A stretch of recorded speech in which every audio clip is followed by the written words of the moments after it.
নামাজের প্রথম তাকবীরটাকে কি বলে? তাকবীরে তাহরিমা। মানে এটার পরে দুনিয়াবি সব কাজ যেগুলো হালাল ছিল ওগুলো হারাম হয়, তাই তাকবীরটার নাম তাকবীরে তাহরিমা। এখন এশার নামাজ পড়েছেন, এশার নামাজের সুন্নাত বলেন, ফরজ বলেন, ওয়াজিব বলেন, নফল বলেন, যখনই নিয়ত করে আল্লাহু আকবার বলেছেন ওটাই তাকবীরে তাকবীরে তাহরিমা বাঁধার পর কি পড়া হয়? সানা। নামাজের সানাত থেকে আর জানাজার সানার ভেতরে একটা বাক্যের পার্থক্য, ওয়াজাল্লা সানাউকা। সুবহানাকা আল্লাহুম্মা ওয়া বিহামদিকা ওয়া তাবারাকা ইসমুকা ওয়া তাআলা জাদ্দুকা ওয়াজাল্লা সানাউকা ওয়া লা ইলাহা গায়রুক। হাতটা না ছেড়ে আসমানের দিকে না তাকিয়ে এদিক ওদিক না করে শুধু প্লেন একটা তাকবীর বলা, আল্লাহু আকবার। এরপরে তৃতীয় তাকবীরে, এরপরে দ্বিতীয় তাকবীরের পর আমরা দরুদ ইব্রাহিম পড়ি। ইব্রাহিম আল্লাহুম্মা সাল্লি আলা মুহাম্মাদিন ওয়া আলা আলি মুহাম্মাদ, এই দরুদটা পড়ি। এরপরে আবার সবাই ইমামের সঙ্গে আল্লাহু আকবার বলে তৃতীয় তাকবীর পড়ি। আর জানাজা নামাজের মূল দোয়াটা তৃতীয় তাকবীরের পরে। আগে তো সানা পড়লাম, দরুদ শরীফ পড়লাম, মানে আল্লাহর প্রশংসা করলাম, নবীর প্রতি দরুদ পড়লাম। আর জানাজার যে দোয়াটা মূলত আমরা মনে করি ওই লম্বা দোয়াটা পড়ে, অনেকের তো মুখস্থ নেই, 90% লোকের জানেই না। ছেলে বাপের জানাজায় যায়, দোয়া জানে না, হাস্যকর বিষয়। একটু অনুরোধ করছি, বকচরার লোকে অল ইন্ডিয়া সুন্নাতুল জামাতের খুব মহব্বতের মানুষ, আমরা আপনাদের কাছে সারা জীবন কৃতজ্ঞ। আপনারা যে ভালোবাসা, উদারতা, সহযোগিতা, সংগঠনের প্রতিষ্ঠান বলেন, আলেমদের বলেন, আপনারা দেখিয়েছেন, তার জন্য আমরা আপনাদের কাছে ঋণী। আপনারা এইগুলো শিখলে আশা করি আপনাদের ঋণ পরিশোধ হবে।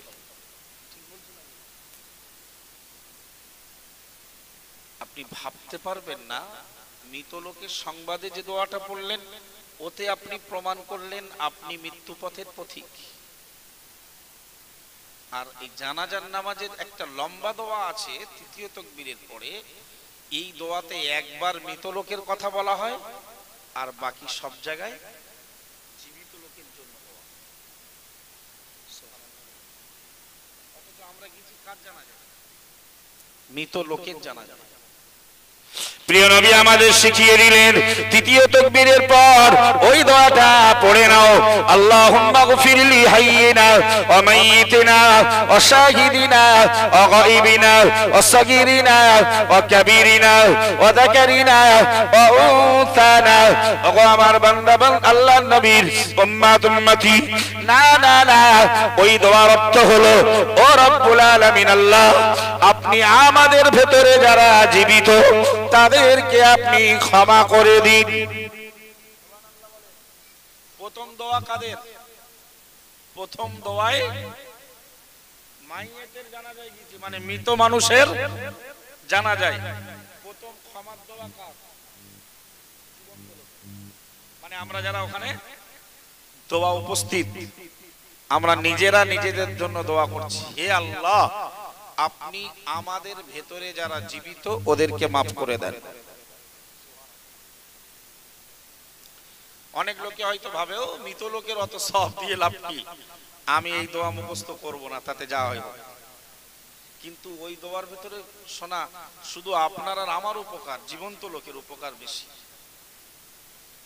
পরে দোয়ার ভেতরে এলো ও মাইয়িতিনা ও রব্বুল আলামিন আল্লাহ, আপনি আমাদের ভেতরে যারা আজকে মারা গিয়েছে এবং ইতিপূর্বে যারা কবরবাসী হয়ে গিয়েছে, আল্লাহ আমাদের মৃতগুলোকে আপনি মাফ করে দিন, ক্ষমা করে দিন।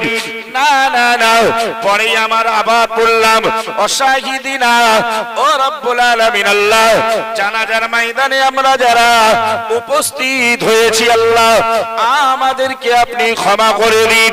অগাইবিনা, ও রব্বুল আলামিন আল্লাহ, আমাদের পরিবারের যে সকল পুরুষ এবং নারীরা এখানে উপস্থিত হতে পারেনি, অনুপস্থিত আল্লাহ, আমাদের ভেতরে যারা অনুপস্থিত তাদেরকে আপনি ক্ষমা করে দিন।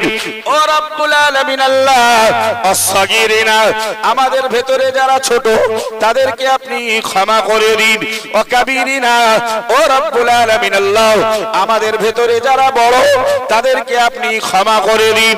ও রব্বুল আলামিন আল্লাহ, ওয়া যাকারিনা, আমরা পুরুষেরাই আসতে পেরেছি, পুরুষদেরকে আপনি ক্ষমা করে দিন। ও উনসানা, নারীদের জন্য জানাজার নামাজের বিধান নেই, আল্লাহ তাআলা আমাদের বাড়ির নারীগুলোকে ক্ষমা করে দিন। আরো মন খুলে বলুন, মাইয়াতের কথা কবার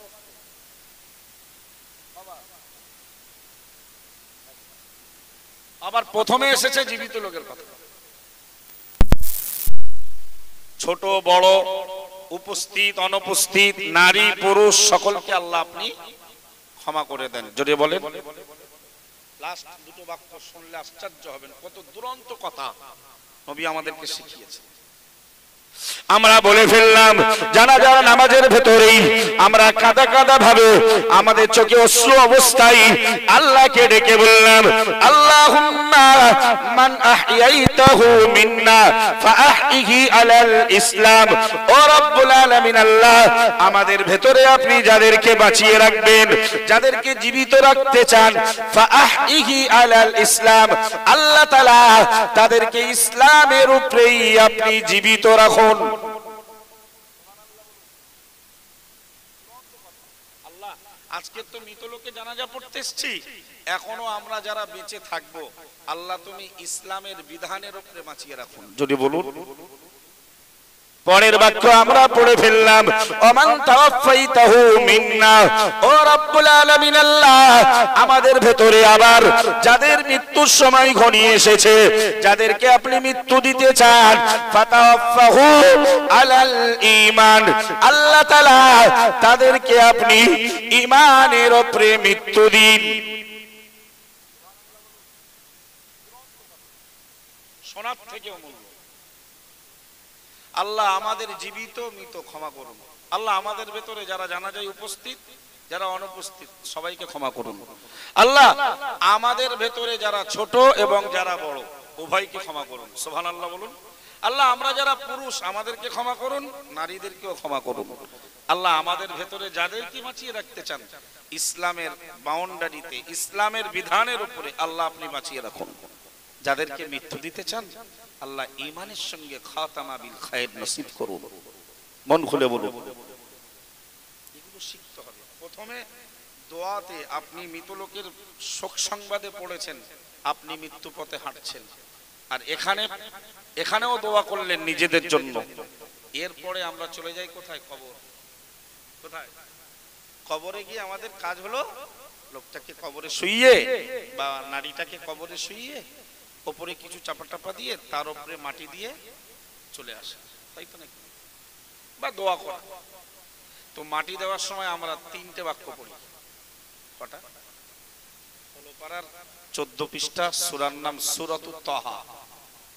ওই যে বাক্যগুলো পড়ি ওগুলো 16 সূরা তাহাতে অবস্থান করছে আয়াতগুলো। আমি আমার ছোটবেলায় হাতে প্রথম মুঠো মাটি নিয়ে যখন ওই দোয়াটা পড়ে দিতাম, আমি ভাবতাম এক ঝুড়ি সওয়াব আমার দাদুর কবরে দিয়েছে, এটা আমার ধারণা ছিল। কিন্তু পরে ভেবে টেবে দেখতিস, যখন বুঝতে শিখলাম কোরআন, দেখলাম না তো,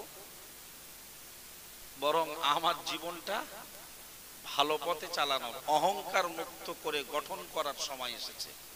সুবহানাল্লাহ। কোরআন শরীফের 16 পারা 14 পৃষ্ঠা সূরার নাম সূরাতুত তাহা।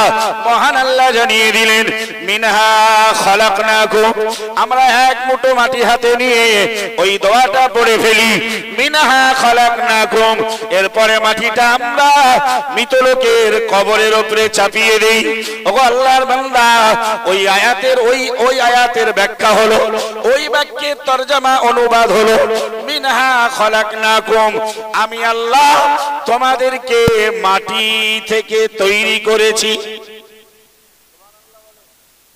সুতরাং প্রথম মুঠো মাটি দিয়েই আমি নিজেকে প্রমাণ করছি আমি মাটির তৈরি, মাটির সৃষ্টি। সুতরাং আমার রূপ সৌন্দর্য বলেন, জ্ঞান গরিমায় বলেন, আমার অর্থ সম্পদে বলেন, আমার নীতি নৈতিকতায় বলেন, অহংকারের কোন জায়গার থাকবে? কারণ আমার সৃষ্টি কিসের দিয়ে? মাটি তো থাকে মানুষের পায়ের তলায়। মাটি লোকে রাস্তায় হাঁটলে ধুলোবালি উড়ে এসে পড়ে না চেহারায়, জামা কাপড়ে, আমরা কি করি? ঝেড়ে ফেলে দেই। তো আমরা তো সেই মাটির ছাপ, আমরা সেই মাটি থেকে সৃষ্টি। সুতরাং আমরা প্রথম মুঠো মাটি দিয়ে আপনার আমার ভেতর থেকে কোন মাইয়েতের দাফনে গেলে প্রথম মুঠো মাটি দিয়ে এই দোয়া পড়ে অহংকার মুক্ত করার সময় আসে। সুবহানাল্লাহ।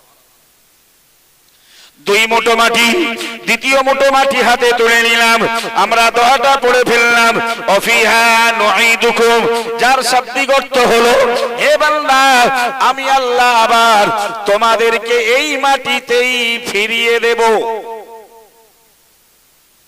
আমি মনে করতাম এই দোয়ায় মনে হয় দ্বিতীয় ঝুড়ি আর এক ঝুড়ি মনে হয় সব দাদুর বা নানার কবরে দিলাম, কিন্তু না, পরে ভেবে দেখলাম কবর আমার বিছানা, এটা প্রমাণ হচ্ছে।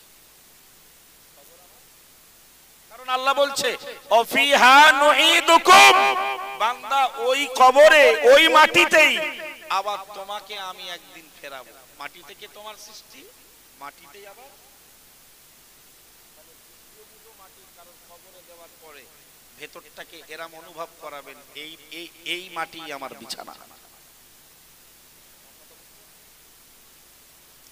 তৃতীয় নম্বরের মাটি হাতে তুলে নিলাম, দোয়াটা পাঠ করে ফেললাম অমিনহা নুখরিজুকুম তারাতান উখরা।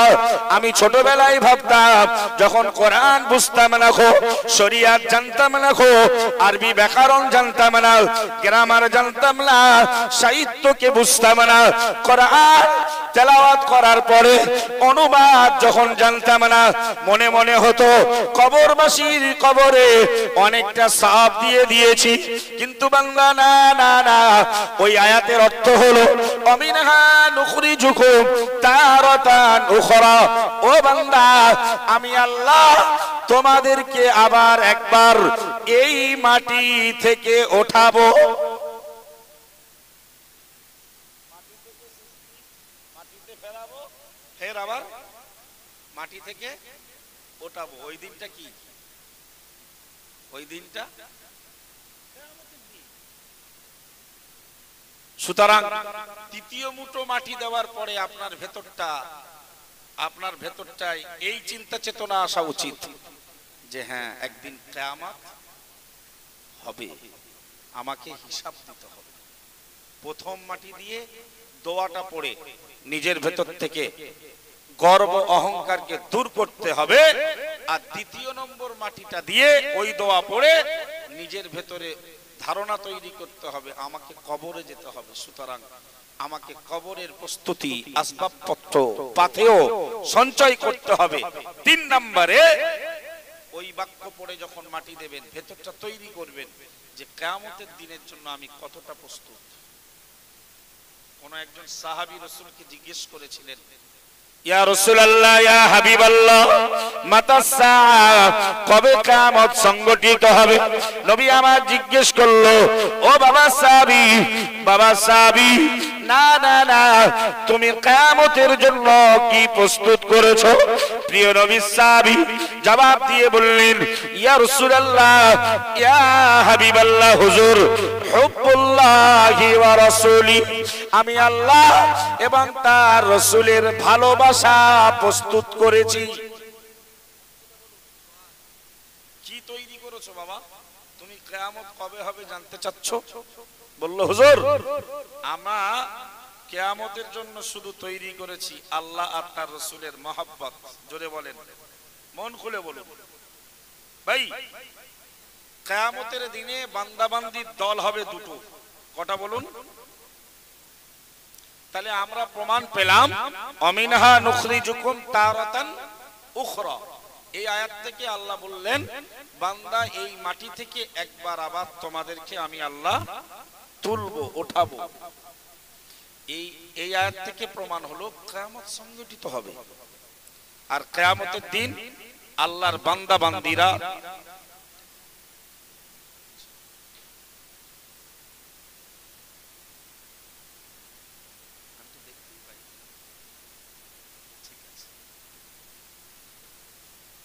ভাই খুব দুরন্ত কথা কোরআনে এসেছে সূরাতুল মাআরিজের ভেতরে 29 পারার একটা সূরা আছে, সূরার নাম সূরাতুল মাআরিজ। আল্লাহ এই সূরায় বলেছেন কানা মিকদারুহু 50 আলফা সানা। মিকদারুহু 50 আলফা সানা। আল্লাহ বলেছেন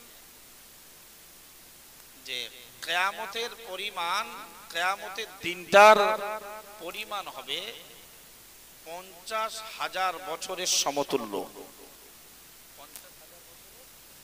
সমতুল্য একটা দিন, কিয়ামতের দিনটা অতিবাহিত হতে সময় লাগবে 50,000 বছর দুনিয়ার তুলনায়।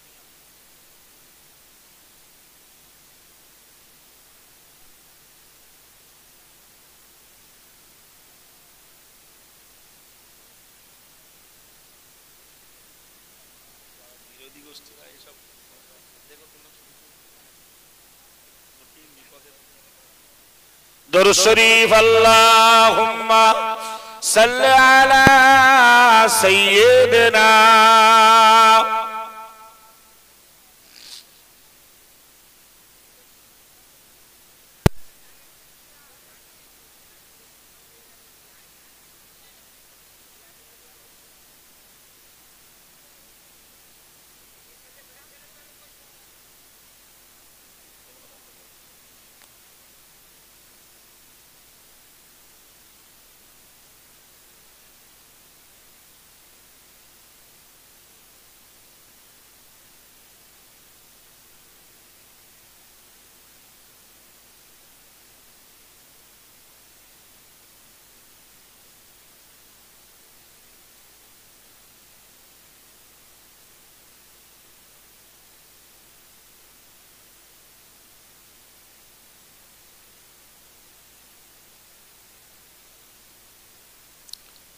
তো কিয়ামতের দিন দুনিয়ার দিনের তুলনায় কিয়ামতের দিনটা পার হতে সময় লাগবে দুনিয়ার হিসাবে 50,000 বছর।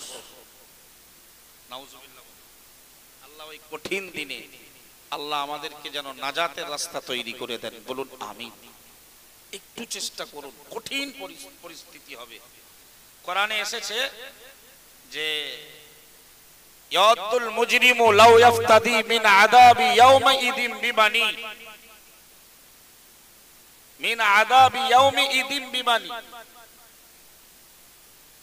যে সেদিন গুনাহগাররা এই কিয়ামতের আযাব থেকে বাঁচার জন্য তারা তাদের সন্তানকেও ফিদিয়া স্বরূপ দিতে রাজি হয়ে যাবে যে আল্লাহ তোমার জাহান্নাম থেকে বাঁচান, বিনিময়ে আমার সন্তানকে নিয়ে নেন। তাম পৃথিবীর যা সম্পদ তার ছিল সবকিছু দিয়ে দিতে রাজি হয়ে যাবে শুধু কিয়ামতের আযাব থেকে বাঁচতে। নাউজুবিল্লাহ। তাহলে জাহান্নাম,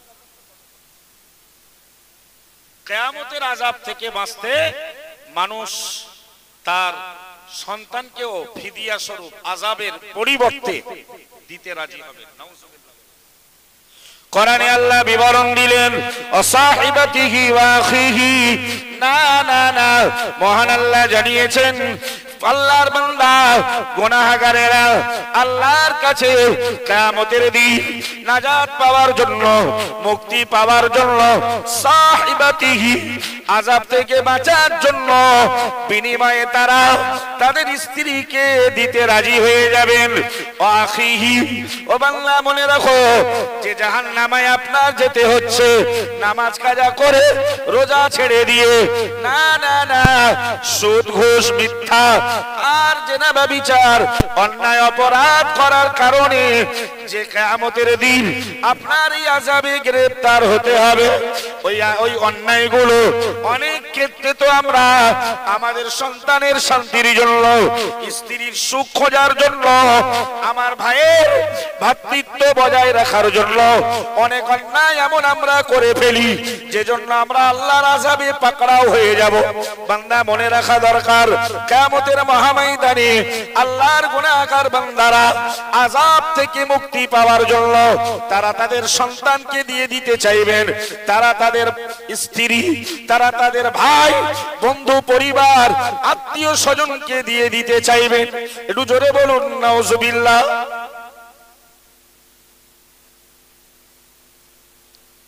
আল্লাহ বললেন অমান ফিল আরদি,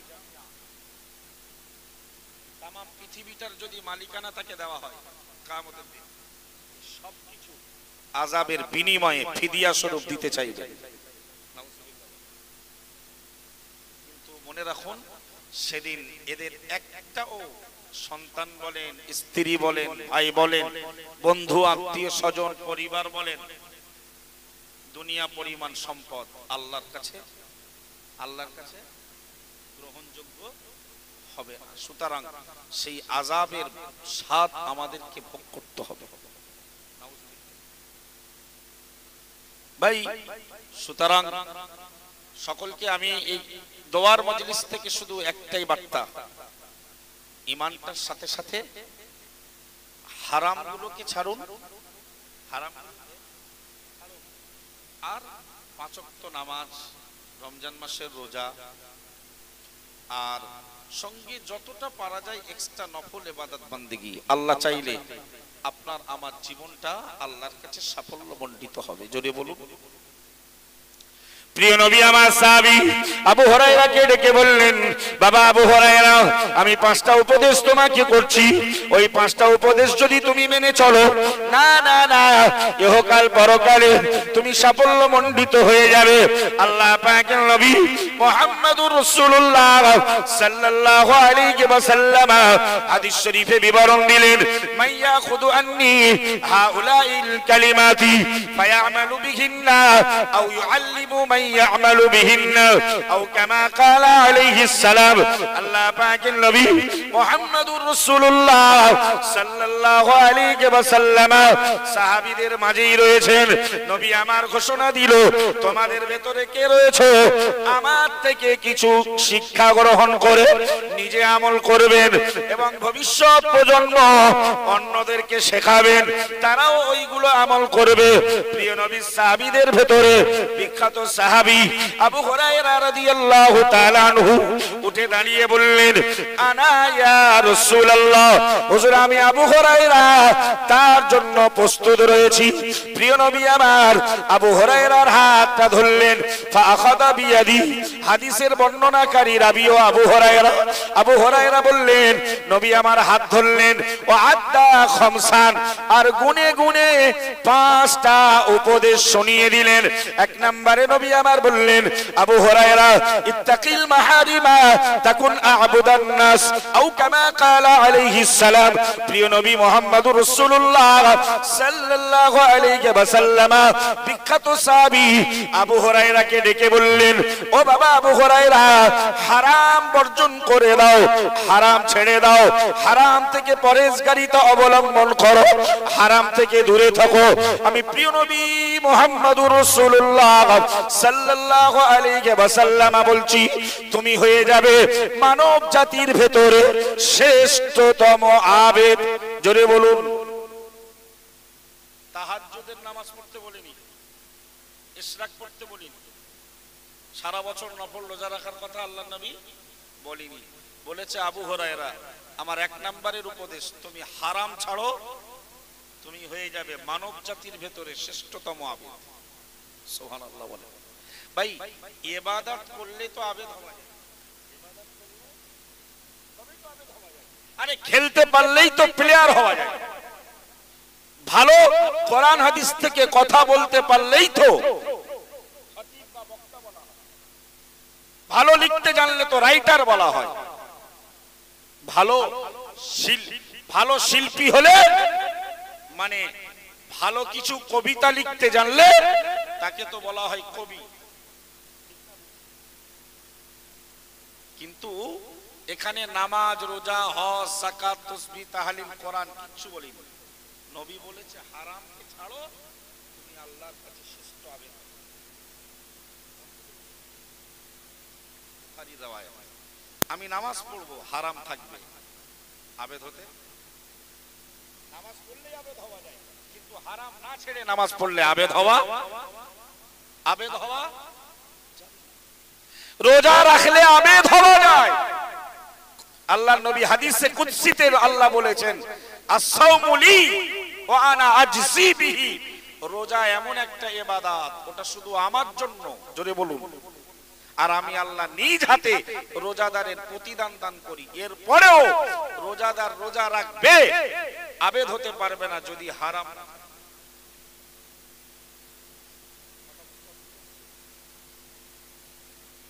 প্রিয় নবী আমার বললেন, আল হজ্জুল মাবরুর লাইসা লাহু জাযাউন ইল্লা আল জান্নাহ আও কামা ক্বালা আলাইহিস সালাম। প্রিয় নবী মুহাম্মদুর রাসূলুল্লাহ সাল্লাল্লাহু আলাইহি ওয়াসাল্লাম সাহাবীদের মাঝে ঘোষণা দিলেন, ও আমার সাহাবীরা মনে রাখো, একটা মকবুল হজ, একটা গ্রহণযোগ্য হজ, তার বদলা জান্নাত ছাড়া আর কিছুই হতে পারে না। হাজি হজ করার পরেও আবেদ হতে পারবে না, হারাম না ছাড়লে। ওই জন্য নবী আবু হুরায়রাকে 5টা উপদেশের 1 নাম্বারটা বললেন, হারাম ছাড়ো, তাকুন আ'বুদান নাস, তুমি হবে মানব জাতির ভেতরে শ্রেষ্ঠ আবেদ। যদি বলুন, মন খুলে বলুন। আজকের বক্তব্য জগৎ থেকে মেসেজ নেন, হারাম ছাড়ার কম্পিটিশন করবেন, প্রতিযোগিতা করবেন, নফসের সঙ্গে জিহাদ করবেন ইনশাআল্লাহ। হারাম টুকটাকি সবার ভেতরে কিছু না কিছু কম বেশি আছে, সেগুলো আমাদের ছাড়তে হবে। তবে নামাজ পড়তে তৃপ্তি লাগবে, রোজা রেখে কষ্ট হবে না,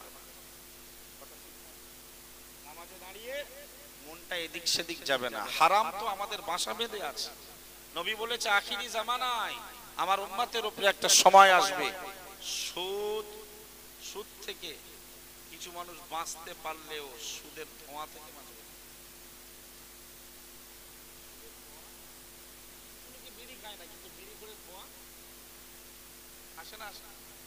সুদ থেকে হয়তো কিছু পরেশগার, আল্লাহওয়ালা, ঈমানদার, তারা সুদ থেকে বিরত থাকবে, কিন্তু সুদ এত পরিমাণ ছেয়ে যাবে, সুদের ধোঁয়া তাদের ঘরে ঘরে ঢুকে যাবে।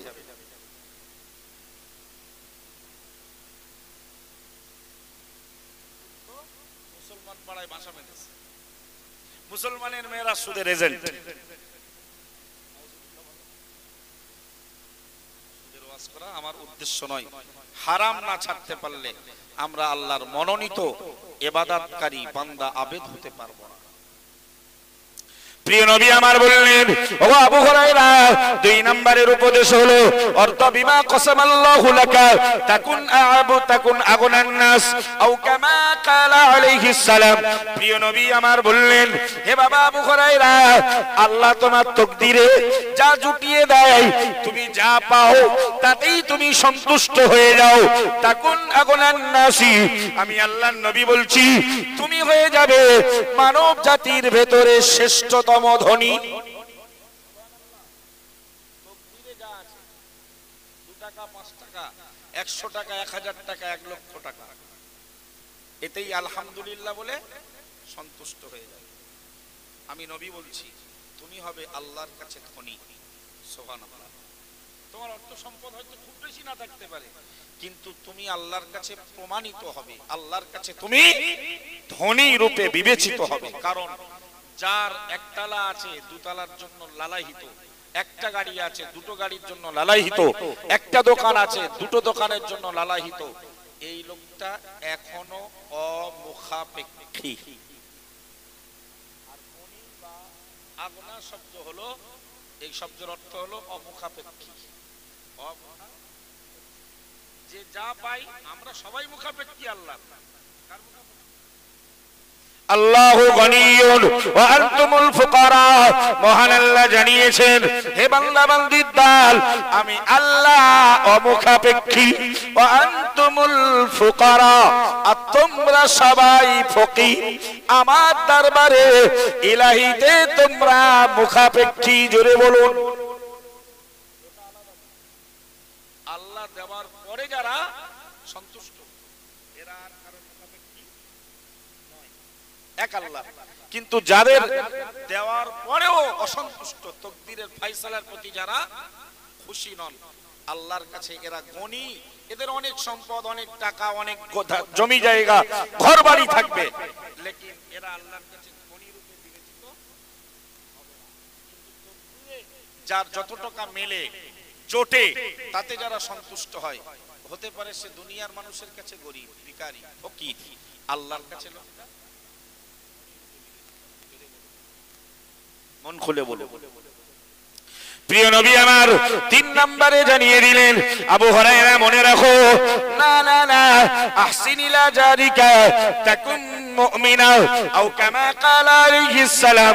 ও বাবা আবু হুরায়রা, আমি আল্লাহর নবী বলছি, 3 নম্বরের উপদেশ হলো তুমি তোমার প্রতিবেশীর সঙ্গে সৎ ব্যবহার করো, তাকুন মুমিনা, তবেই তো তুমি প্রকৃত মুমিন হবে।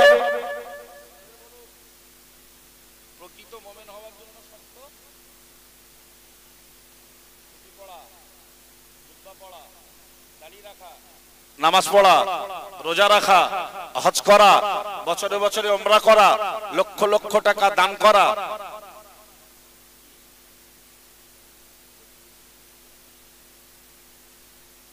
মন খুলে বলেন, আরেকটু মন খুলে বলুন সুবহানাল্লাহ। কি দুরন্ত কথা, আপনি আন্দাজ করতে পারবেন।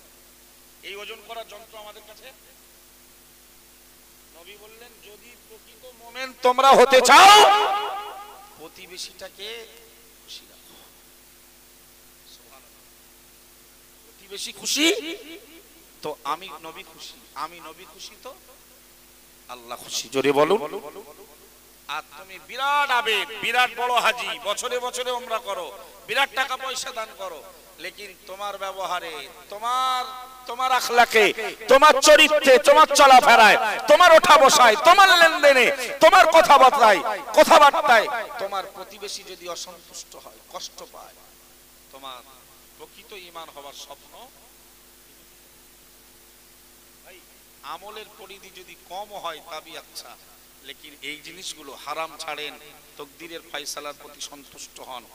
আর প্রতিবেশী যারা আশেপাশে বাস করে, এদের বিরাট কিছু দিতে না পারলেও এদের সঙ্গে মিষ্টি কথা বলুন।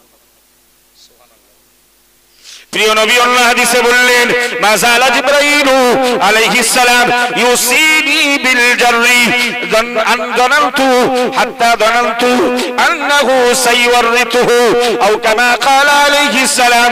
প্যারা নবী মুহাম্মদুর রাসূলুল্লাহ সাল্লাল্লাহু আলাইহি ওয়াসাল্লাম বললেন, ওগো আমার সাহাবীরা, ওগো আমার উম্মতিরা, বাবা আবু হুরায়রা, না না না, তোমরা মনে রেখে দাও, আমি আল্লাহর নবীর কাছে জিবরাইল আমিন আলাইহিস সালাম এত বেশি আমার কাছে এসে, আমার কাছে এত বেশি প্রতিবেশীর ব্যাপারে তিনি উপদেশ করতেন, নসিহত করতেন, প্রতিবেশীর ব্যাপারে আমাকে এত বেশি সচেতন করতেন, সজাগ করতেন। আমি মুহাম্মদুর রাসূলুল্লাহ সাল্লাল্লাহু আলাইহি ওয়াসাল্লাম, আমার মনে মনে হতো, আমি ভাবতাম মনে হয় প্রতিবেশীরাও আমাদের সম্পদের অরিস হয়ে যাবে।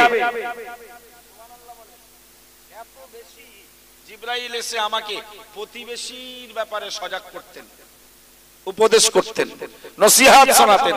আমার মাঝে মাঝে মনে হতো প্রতিবেশীরাও মনে হয় সন্তানদের মতো আমাদের মালে।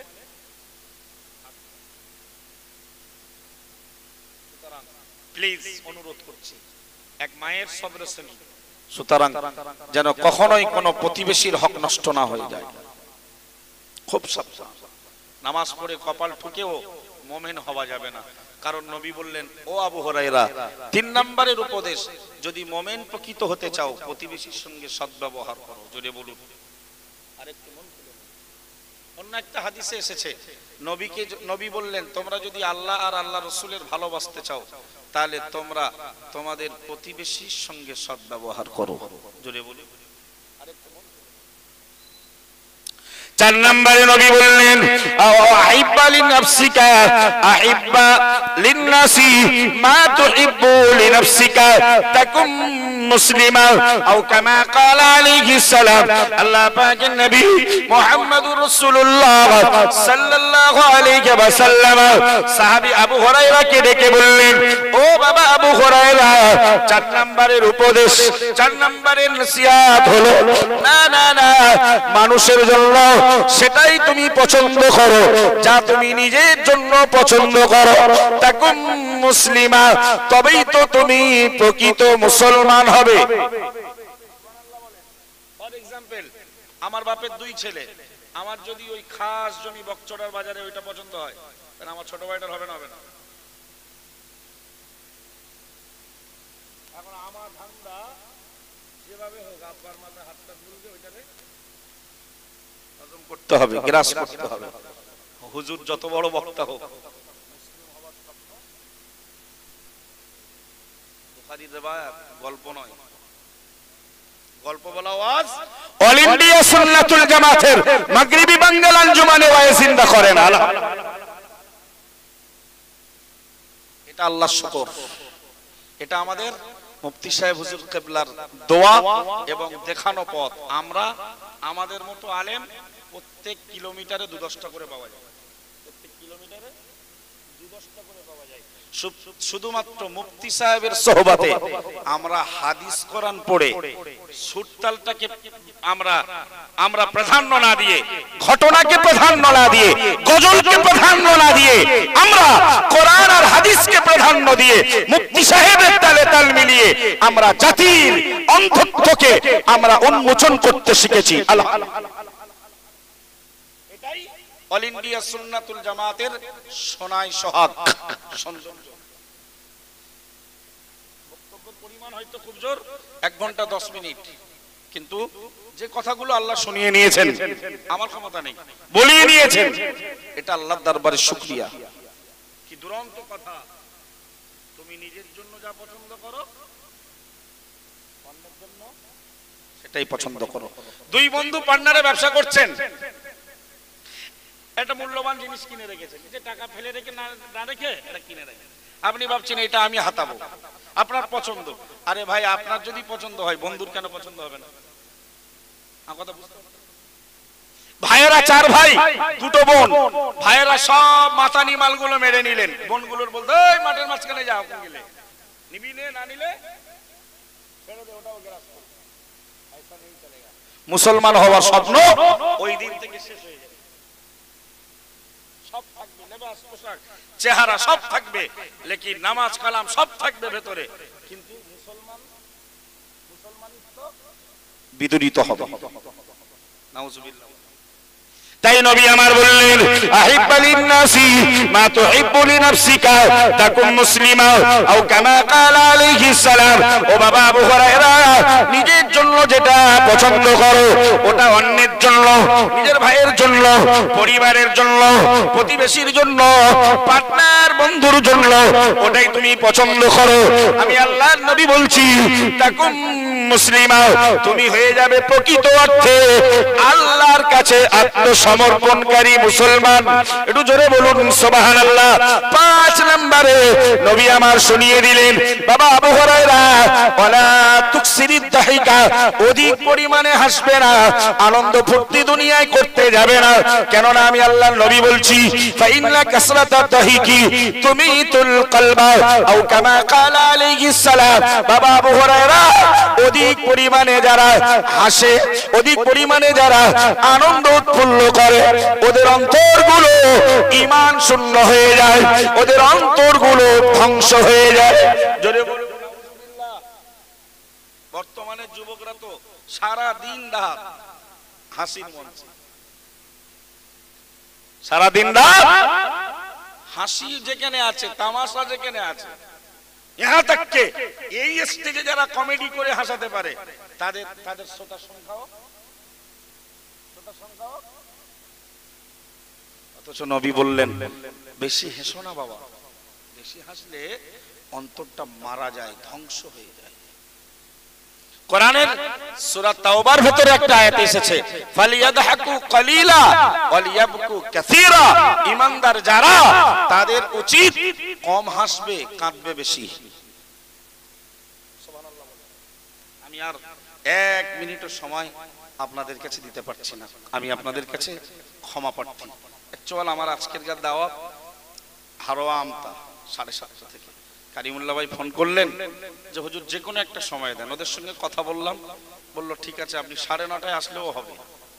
মানে ওই হারোয়া আমতা আমাদের বাকিবিল্লাহ ভাই আছে না, মুফতি বাকিবিল্লাহ সাহেব, কেন্দুয়া চলতা মাদ্রাসার এখন যিনি দায়িত্ব ভারপ্রাপ্ত ডাইরেক্টর, উনি গ্রামের ছেলে, আমার পরে উনি ছিলেন। ভাইয়ের বললাম, বললো দাওয়াত নেই অন্য জায়গায়, তাই বললাম তাহলে টাইমটা চেঞ্জ করি। এখানে ভাই 6:30 থেকে সময় দিয়েছিলেন, আমি 6:40 ঢুকেও ছিলাম, কিন্তু গ্রামের এই একটা বিপদ, আল্লাহ বিপদ হলেও আল্লাহর ইচ্ছা, আল্লাহ হয়তো হতেই তার জন্য কিছু ভালাই রেখেছেন। আল্লাহর কাছে আমরা দোয়া করি ওই ভাইটাকে আল্লাহ শহীদের দরজা দান করুন, বলুন আমিন। বিগত জীবনের গোনা খাতাগুলোকে আল্লাহ মাফ করে দেন, বলুন আমিন। ভাই সবাই আপনারা চেনেন, আমাকে অনেকে জানেন, আমি আব্দুর রাকিব, বাড়ি diamond Harbour. All India Sunnatul জামাতের মাধ্যম দিয়ে আমার পরিচয় পরিচিতি। বারাসাত 2 নম্বর ব্লকের মধ্যম গ্রাম থানার অন্তর্গত বাগবাড়িয়া গ্রামে Ammajan Mohabbatun Nesa memorial Halimatus Sadia girls institute, যে প্রতিষ্ঠানটা সংগঠনের সম্পূর্ণ মিশনারি সিস্টেমে চলে, বেড সিস্টেম সহ, বাচ্চাদের থাকার রুম আলাদা, ক্লাসরুম আলাদা, খাওয়ার জায়গা আলাদা, এবং 30 থেকে 35টা মাত্র ভ্যাকান্সি। 5 এবছর মাত্র 30 থেকে 35টা নেওয়া হবে। আগে যারা 7-এ উঠবে ওদের সংখ্যা 20, যারা 6-এ উঠবে ওদের সংখ্যা 28। এই 2 বছর মতো মাদ্রাসাটা রানিং হলো। আল্লাহর শুকর, প্রায় 78 লক্ষ টাকা আল্লাহ কাজ করিয়েছেন, আলহামদুলিল্লাহ। বিরাট গাল মন্দ আমাদের ডুবিয়ে দেওয়ার চিন্তা, এরপরেও খাদিজার 2.5 কোটি টাকা, জামিয়ায় 2 কোটি প্লাস, হালিমার মতো একটা চুনোপুটি জায়গায় আল্লাহ 78 লক্ষ টাকার কাজ করিয়েছেন, আলহামদুলিল্লাহ। মুফতি সাহেবের একটা কথা মনে পড়ে অনেক দিনের আগেকার, যে অল ইন্ডিয়া সুন্নাতুল জামাত হলো টিউবের নাই, কিসের মতো, আরে ওই সাইকেলের ভেতর যে টিউব, চাকার ভেতর যে টিউব থাকে, টিউবের নাই, যত ডোবানোর চেষ্টা করবে টিউব ডুববে না, ভেসে যাবে। আর এখন এমন ভাষা ভাসতেছে, কিছু আন্দাজ করতে পারছেন? মুফতি সাহেবের কামালিয়াতটা আল্লাহর কাছে কবুলিয়াতের দরজায় পৌঁছাচ্ছে, জোরে বলুন, আর একটু মন খুলে বলেন, একটু তাকবীর দান, নারে তাকবীর, একটু তাকবীর দান, নারে তাকবীর।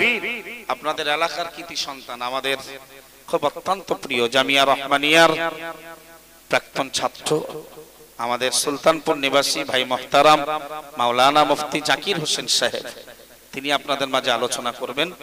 আর কারিমুল্লাহ ভাইয়েরা চা দিচ্ছেন, 2 মিনিট একটুখানি ক্ষমা চেয়ে নিচ্ছি, একটা ছোট্ট দোয়ার আবদার রেখেছে। সবাই একবার দরুদ শরীফ, আল্লাহুম্মা সাল্লি আলা সাইয়্যিদিনা ওয়া আলা আলি সাইয়্যিদিনা, اللهم آمين. الحمد لله رب العالمين، والصلاة والسلام على رسوله الكريم وعلى آله وأصحابه أجمعين. اللهم أنت السلام ومنك السلام، تباركت ربنا وتعاليت يا ذا الجلال والإكرام. اللهم صل وسلم على نبينا محمد صلى الله عليه وسلم. ربنا ظلمنا أنفسنا وإن لم تغفر لنا وترحمنا لنكونن من الخاسرين. রব্বিরহামহুমা কামা রাব্বায়ানা সাগীরা। হে আল্লাহ, নিশ্চিত বেশক আমরা গুনাহগার আল্লাহ। আল্লাহ আমাদের সকলের জিন্দেগি জীবনের জানা অজানা, স্বেচ্ছায় অনিচ্ছায়, প্রকাশ্য অপ্রকাশ্যে, শয়তানের ধোঁকা, নফসের চক্রান্তে, দুনিয়ার মায়ার জালে জড়িয়ে যত অন্যায় করেছি আল্লাহ, আমাদের জীবনের ত্রুটি বিচ্যুতিকে তুমি ক্ষমা করে দাও। আমাদের আব্বা মা, ভাই বোন, দাদা দাদি, নানা নানি, চাচা চাচি, মামা মামি, খালা খালু, বেটি জামাই বাবু, শ্বশুর শাশুড়ি, আল্লাহ আমাদের স্ত্রী সন্তান, আত্মীয় স্বজন, আল্লাহ আমাদের বন্ধু বান্ধব, ওস্তাদ গুরুজন, শিক্ষক শিক্ষিকা, ছাত্র ছাত্রী, প্রতিবেশী, গ্রামবাসী, আল্লাহ জীবিত মৃত আমার নবীর সকল উম্মাত দিগকে তুমি মাফ করে দাও। হে আল্লাহ, আমরা যা কিছু আজকের আলোচনা করেছি, দুরূদ শরীফ, কালেমা শরীফ, আল্লাহ আমরা কোরআন শরীফের যা আয়াত তেলাওয়াত করেছি আল্লাহ, ভুল ত্রুটি তুমি মাফ করে দাও আল্লাহ। বিনিময়ে যা সওয়াব দেন আল্লাহ, সর্বাগ্য সর্বোপরি আখিরি নবী, প্যারা নবী মুহাম্মদুর রাসূলুল্লাহ সাল্লাল্লাহু আলাইহি ওয়াসাল্লাম হুজুরের পাক রওজায়ে সাফকে বখশিশ করে দিন। প্রিয় নবীর নেক দোয়া, ফয়েজ, তাওয়াজ্জু, মহব্বত, জিয়ারত, শাফাআত, কিয়ামতের কঠিন দিনে রাসূলের হাতে হাউজে কাউসার আল্লাহ তাআলা আপনি আমাদের জন্য কবুল করে নিন। तमाम नबीयीन, सिद्दीकीन, शुहदा, सालिहीन हुजूरদের আরওয়ায়ে সাফ পৌঁছে দিন আল্লাহ। মুমিন মুমিনাত, মুসলিমিন মুসলিমাত সকলের পাক রূহে তুমি সওয়াব বখশিশ করে দাও। খাস করে আল্লাহ মুজাদ্দিদুস জামান দাদা পীর কিবলা রাহমাতুল্লাহ আলাইহি সওয়াব পৌঁছে দাও আল্লাহ। হুজুরের খলিফা, হুজুরের আল আওলাদদের রূহ পাকে সওয়াব পৌঁছে দাও। হে আল্লাহ, খাস করে আল্লাহ আমরা যারা হাত উঠিয়েছি আল্লাহ, আমাদের গুরুজন, আমাদের প্রিয়জন, আব্বা মা, বংশধর, দাদা দাদি, নানা নানি, পিতৃকুল, মাতৃকুল, শ্বশুর শাশুড়িকুল, অনেক ভাই ও বাবাজির স্ত্রী, অনেক মা ও বোনের স্বামী, সন্তান, কন্যা, যারা যেখানে পর্দা নিয়ে শায়িত আছে সবার রূহে সওয়াব বখশিশ করে দাও আল্লাহ। এই গ্রামে, এই এলাকায় যত কবরস্থান আছে আল্লাহ, সকল কবরবাসীদের রূহে সওয়াব বখশিশ করে দাও রব্বুল আলামিন। আল্লাহ আমাদের অত্যন্ত মহব্বতের আমার ভাই কারিমুল্লাহ ভাই, তার বড় ভাই জান আল্লাহ, তাদের জনম দুঃখিনী মা বিদায় নিয়েছে আল্লাহ, তারা বাজানের রূহে সওয়াবকে বখশিশ করে দিন আল্লাহ। দুনিয়ার ত্রুটি বিচ্যুতিকে মাফ করে দিয়ে আল্লাহ, আযাবুল কবর থেকে মুক্তি দিয়ে কবরটাকে বেহেশতের বাগান বানিয়ে দাও রব্বুল আলামিন। আজকের এই গ্রামে আর কিছুক্ষণ পরে আমার এক ভাইয়ের জানাজা হবে আল্লাহ।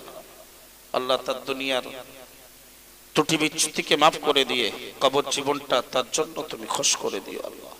এ আল্লাহ, মুনকার নাকিরের প্রশ্নের জবাব তার জন্য সহজ করে দেন আল্লাহ। যারা এখানে বসেছেন আল্লাহ, আমরা যা যা আলোচনা করেছি, যারা শুনেছি, সকলকে তুমি আমল করার তৌফিক দিও আল্লাহ। প্রকৃত মুমিন মুসলমান না বানিয়ে আল্লাহ আমাদেরকে মাউত দেবেন না আল্লাহ। ইয়া আল্লাহ, সাহিবুদ দাওয়াত, তাদের মনের বাসনা কামনাকে আল্লাহ তুমি কবুল করে নাও। প্রিয় নবীর ওসিলায় আল্লাহ আমাদের দোয়া আপনার ইলাহি দরবারে কবুল করে নিন।